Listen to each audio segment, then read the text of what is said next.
बिस्मिल्लाहिर्रहमानिर्रहीम। अस्सलाम वालेकुम। आप देख रहे हैं 1 बाय 1 न्यूज़ HD। ख़बरों का सिलसिला मज़ीद आगे बढ़ाते हुए आपको एक और ख़बर से अपडेट करते चलें। थाना सरजानी टाउन की हदूद सेक्टर 5D में बुज़ुर्ग खातून पर बदतरीन तशद्दुद। कराची के इलाका थाना सरजानी टाउन की हदूद में वाक़या सेक्टर 5D में ज़ईफ़ खातून पर बदतरीन तशद्दुद की वीडियो मंज़र मक़सूद पर आ गई। फुटेज में देखा जा सकता है थाना सरजानी टाउन की हदूद में शहरी बुज़ुर्ग खातून पर 3 ख़वातीन के साथ मिलकर ना सिर्फ मुग़ल्लज़ात अदा की बल्कि साथ साथ बेरहमी से तशद्दुद का निशाना भी बनाता रहा। ज़ईफ़ खातून का SHO थाना सरजानी और आला हकाम से अपील है कि मुझे इंसाफ दिलवाया जाए। मज़ीद ख़बरों के लिए देखते रहिएगा हमारा चैनल 1 बाय 1 न्यूज़ HD। तेरी बहन की चोट रंडी की बच्ची क्या सोच के मारी है तूने क्या सोच के मारी बच्ची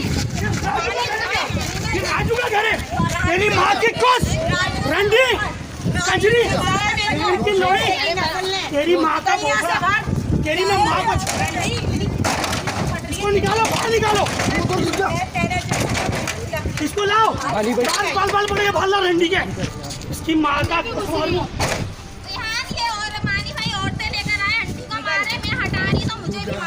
ताज़ा तरीन अपलोड्स की नोटिफिकेशन हासिल करने के लिए हमारे चैनल को सब्सक्राइब करें और साथ में दिए गए घंटे के निशान को दबाना